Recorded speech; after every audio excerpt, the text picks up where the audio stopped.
We're back here at the National Firearms Museum here at NRA headquarters. I'm here with Logan Metesh. He is firearms specialist here at the NRA Museums. And Logan, what do you have for us today on Curator's Corner? That is a fine looking, what is that, a flintlock? It is a flintlock. Beautiful. What is that? So this is cool. This is a model 1808 flintlock contract pistol.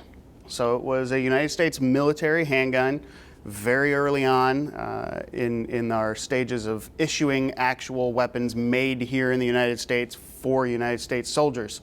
And so there were a number of contracts that were given out for guys to make these guns and then deliver them to the different arsenals for distribution. And this particular piece was done by Martin Frye. He is one of 7 contractors that all told ended up issuing out almost 2,000 guns.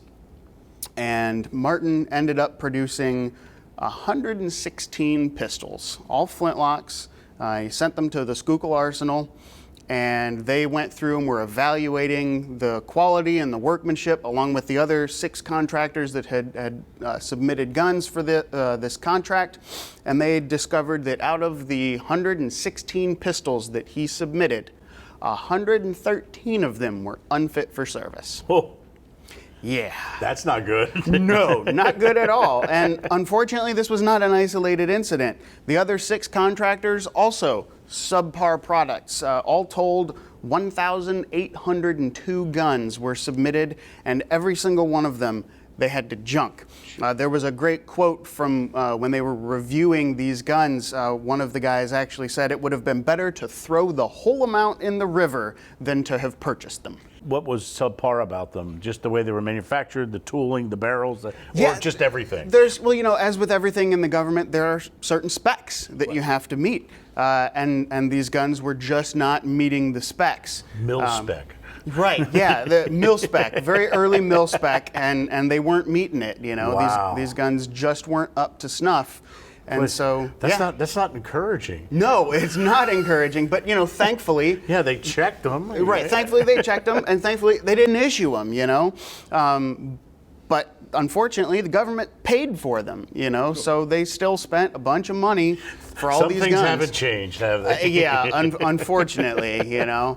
But what I find really interesting, you know, 116 pistols he produced, only 3 were fit for service, and fittingly, only 3 are left in existence. There are 2 in their original flintlock condition, and 1 that has been converted to percussion.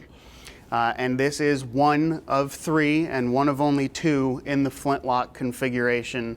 Incredibly rare guns. So who would have converted? I'm sure back at the time they didn't realize. So I'm sure that hurts the value, doesn't it? It does hurt the value, yes. But of course, at that time when they were doing more practical. Absolutely, right, yeah. You know, percussion was the new deal in the mid 1800s, and so you were going with the latest and greatest. So take a minute here to explain the difference with a flintlock to the big deal percussion. That was a big jump technology-wise. Sure, yeah, it's a big jump technology-wise. So in order to fire this firearm, just like percussion, everything's a muzzle loader. So you'd put your powder charge and your ball and ram it down, and then in the pan here you'd pour some priming powder, and then you would cock the hammer back, close the frizzen. And that's an actual flint that strikes on there. Exactly, right. hence the name flintlock. Yeah. Yep, and then you'd pull the trigger, it would cause a spark, the frizzen comes open, the powder ignites, goes through the touch hole in the barrel,